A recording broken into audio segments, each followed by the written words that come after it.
Hello guys, আসসালামু আলাইকুম রহমতুল্লাহি বারকাতুহু। আজকে আপনাদের সামনে নিয়ে আসলাম hot and sour soup. Hot and sour স্যুপের জন্য চিকেন ফ্রন মিক্স করে কিমা করে নিলাম।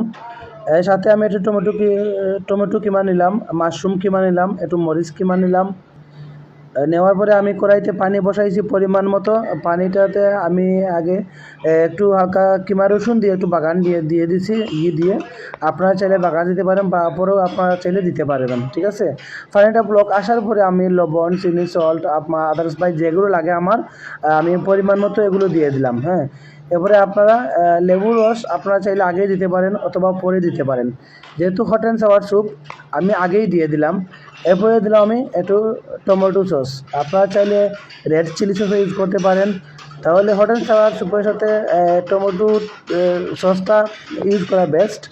তো টমেটো সস দেওয়ার পরে আমি একটু মিশ্রণ করে নিলাম। এরপরে আমার যে কিমাগুলো ছিল এই কিমাগুলো আমি মিশ্রণ করে নিলাম।